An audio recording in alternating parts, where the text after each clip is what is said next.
What up? Another high quality video coming your way, courtesy of the split in the middle of my windshield. This is a Friday Bridge Thoughts.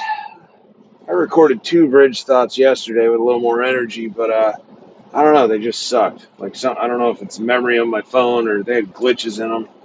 I don't know. They weren't up to the rigorous standards we hold ourselves to at the Bridge Thoughts channel.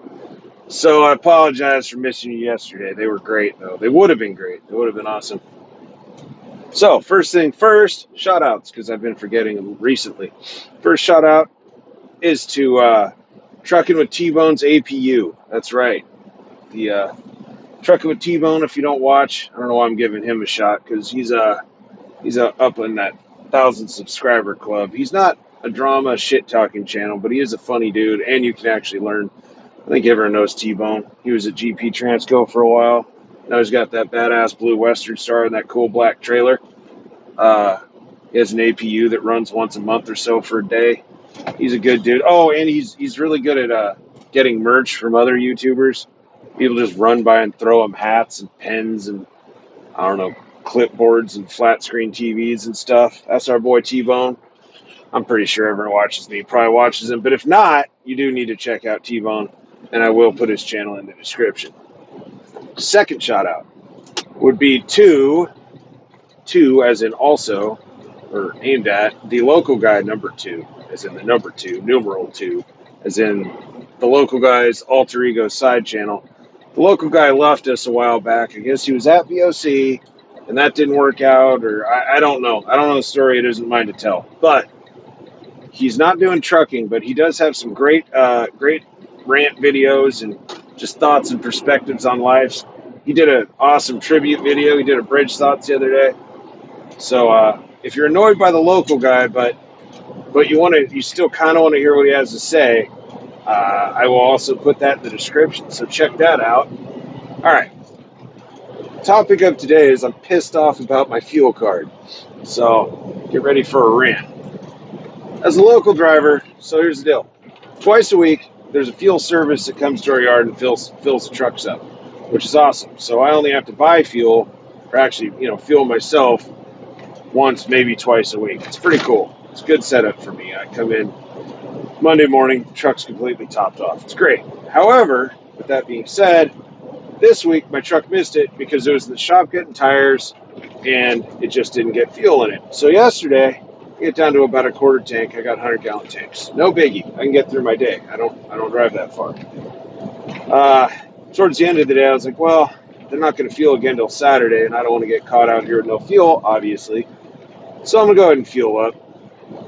Roll up in. We use CFN, which I don't know if that's nationwide or not. Some fuel network. Anyway, it's like a Flyers thing. Anyway, roll in. Fuel card doesn't work. And anyone who's been around for any length of time knows what that could mean, right?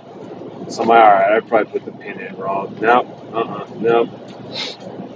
I have a variety of bosses I got to go through about this kind of thing. You got your safety, you got my immediate dispatch, I got the driver manager above him, etc. Start making phone calls. What's up this fuel card? Oh, no. It's just every so often we have to change all the pins. It's like a security thing. Oh, I got you. All right. Well, I never got my new pin number, so what up? No one knew it. Everyone knew someone who might know it. No one knew it. All good. Whatever. Finish my day. Like I said, I'm still a quarter tank. Ain't no biggie. They'll get back to me. I'll fill up in the morning. Ain't shit. Not worried. This morning roll around. Back in the truck. Still no fuel. Still no return. And where I picked my truck up isn't where any of these people are, just for the sake, for the sake of the story. So it's not like I can go physically talk to any of these people. It's all through phone, text, etc. So, I'm running around today doing deliveries and whatnot. Starting to get real low on that needle, man. That light has been on, and at least in this Cascadia, I've made it 100, 120 miles with that light on. Not that big a deal, but then there's traffic like you saw on this bridge, and I'm sitting, and I'm idling, and I'm sitting, and I'm idling, and that needle's getting low, man. And at one point earlier, I popped the cap on the driver's side, and there's not very much fuel in there. And for those that don't know, I'm pretty sure everyone knows, a variety of things goes very poorly when you run it low enough. One, well, the truck stops running first and foremost, which is inconvenient to say the least. Two, it sucks any shit you got in there. I know, you got your separators and your filters and everything. It's still bad to run it dry. Three, when you do in fact get fuel, it's kind of a pain in the ass to prime the damn thing and get it started back up. Also, like, just pretend I ran out of fuel right here. That's bad. That's very bad and costly to the company. Time consuming to me and embarrassing. And I don't know what the ticket is, but it's a pretty substantial. And that wouldn't be to the company, that'd be to me because I'm driving. I ran it out of fuel. Anyway, so long story short, I'm sure you've heard this from a million people. Have money. Have money with you. Like, have credit cards, have money. I always carry a little bit of cash on me. So I pulled off. No truck stops because it's California and we hate truckers. So I found myself a little Chevron gas station. Coincidentally, I can see the refinery where they're making the diesel, which is kind of funny. But pull off. It's a Chevron. It's a residential, but they do have a truck pump that's only on one side. Whatever. It's all good. I don't need that much. I throw $100 in, which is, maybe I'll put that as the thumbnail. $100 in fuel without a fuel discount. This is cash, keep in mind. Not a lot of fuel. Not a lot in California currently. It's a grand, let me see. Grand total, this just says $100. It was like 15 gallons. It was not very much. It's 6 something a gallon. But got that light off for a minute. And I don't have to go that far to get back to the yard. And I'm not driving this truck again until Monday, at which point hopefully it gets fueled up by the company that comes through and fuels. So now I gotta go through this pain in the ass of trying to get reimbursed, and I will, or I'm just gonna siphon the fuel right back out and take it home. I don't know. I'm getting my money back. But who was it? Oh, some crotchety old fucking Peterbilt driving owner-operator that I talk to once in a while. Yesterday was making the comment about steering wheel holders and company driver mentality and whatnot, and what you do if you break down, if it's a minor repair as a company driver. And I genuinely know, and I don't know what it says about the company I keep, but I genuinely know some drivers that just would have straight ran it out. They would have called about the pin, not got an answer, just like, oh, well, not my problem, and just drove the fucker dry, and then been like, what? It's your guys' fault. Well, it's not their fault. It is. They're screwing me, don't get me wrong. But at the end of the day, if you run out of fuel, you ran out of it. You were in control. You had the choice. If nothing else, if you got no money, you have nothing, you had the choice to get somewhere safe to park it and figure it all out, right?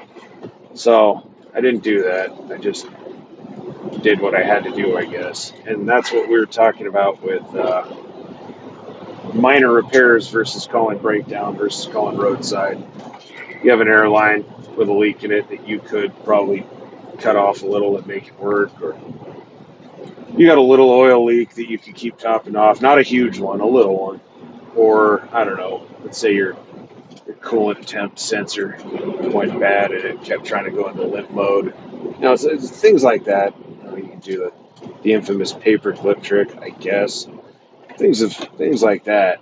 Windshield wipers, $40 blinker bulbs, etc., etc., etc. So, is that the difference between a truck driver and a steering wheel holder? It's probably part of it. I mean, can you only be a real truck driver if your name's on the door? I don't know. I mean, I feel like I'm a real truck driver. Now, I ain't saying I'm the best by any stretch of the imagination, but I feel like I take a little pride in myself, and I hope anyone watching this does the same. And you're not watching this killing time waiting for breakdown to come out and put a windshield wiper on your truck. I think that's about it for today. Oh, happy Fifth Wheel Friday. Don't forget to slide your fifth wheel, grease it, or just get it done during a PM. I don't know. Whatever your policy is, whatever you do with your fifth wheel. It's your fifth wheel. You show it the love and respect that you can. I think that's it. Everybody have a great weekend. I'll catch you later. Yeah, be safe out there. Late.